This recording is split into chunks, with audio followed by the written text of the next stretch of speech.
এবার বাজার দরের খবর। আপনার প্রিয় কাপড়ের যত্নে এলো এনজাইম সমৃদ্ধ Arik silver wash detergent powder 500 গ্রাম মাত্র 70 টাকা। প্রিমার্ক। সরবরাহ বাড়লেও বাগেরহাটের বাজারে কমছে না সবজির দাম। খুচরা বাজারে ঢেঁড়স কেজি প্রতি 60 টাকা, টমেটো ও গাজর 140, পটল, কাঁকরোল ও বরবটি 70, বেগুন 100, পেঁপে 30 এবং কাঁচামরিচ 280 টাকা কেজিতে বিক্রি হচ্ছে। আকারভেদে প্রতিটি লাউ 40 থেকে 60 ও ফুলকপির দাম 160 টাকা। স্বস্তি নেই মশলার বাজারেও। আদা 160 টাকা, চায়না রসুন 160 টাকা, পেঁয়াজ 65 টাকা দরে বিক্রি হচ্ছে। ইলিশ আকার ভেদে 700 থেকে 3000 টাকা, রুই ও কাতলা 350 থেকে 400 টাকায় বিক্রি হচ্ছে। তবে স্থিতিশীল রয়েছে গরু খাসির মাংসের দাম। দেশি মুরগি 450 আর ব্রয়লার মুরগি 160 টাকা কেজি বিক্রি হচ্ছে।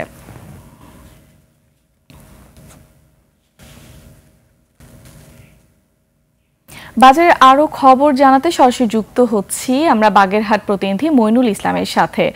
মইনুল, আজকের বাজার দর নিয়ে আপনার কাছে আর কি তথ্য আছে আমাদের বিস্তারিত জানাবেন। লোভা, আপনাকে ধন্যবাদ। লোভা, একটু বলে রাখি, বাগেরহাট জেলা হচ্ছে কৃষি এবং মাছের সমৃদ্ধ জেলা।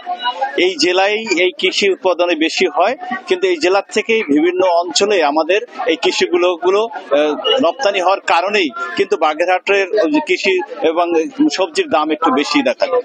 আমি যদি আপনাকে একটু বলি যে সেটা হচ্ছে কালকের চাইতে আজকে হচ্ছে 10 থেকে 20 টাকা হচ্ছে প্রতি কেজিতেই আমাদের আজকের সবজির দাম। এই সবজিটা বাড়ছে কেন এবং কেন ক্রেতাদের আসলেই কিন্তু ক্রয়ের নাগালের বাইরে চলে যাচ্ছে।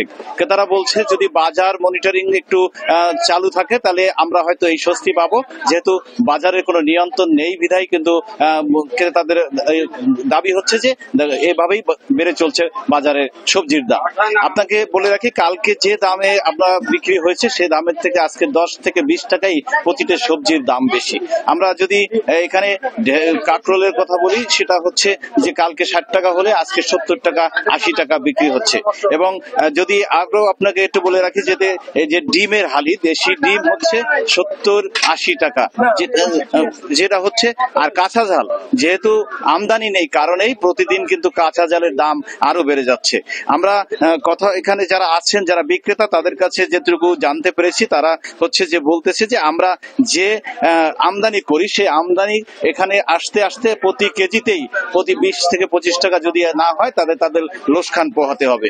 এবং মাছের কথা যদি বলি, মাছ হচ্ছে ইলিশ মাছ, যেটা আপনাকে বলি ছোট মাঝারি এবং 3000 টাকা, যেহেতু আগামী 3 তারিখের পরে আবার 1 মাসের জন্য বন্ধ হয়ে যাচ্ছে ইলিশের ধরা। এই কারণে কিন্তু আসলে ইলিশের দামটা এখন একটু বেশ চড়া। যে রুই এবং কাতলা যে মাছগুলো আগে আমরা 200-250 টাকা থেকে কিনতে পাচ্ছি, সেই মাছের দাম কিন্তু এখন 350-400 টাকা হারে বেড়ে গেছে। আরো যদি আপনাকে বলি যে আমরা এই ছিল কিন্তু বাগেরহাটের কাঁচা বাজারের সর্বশেষ আমার কাছে লোফা। মইনুল, আপনাকে ধন্যবাদ। দর্শক, বাগেরহাট থেকে বাজার দরের খবর জানাতে এতক্ষণ আমাদের সাথে যুক্ত ছিলেন প্রতিনিধি মইনুল ইসলাম।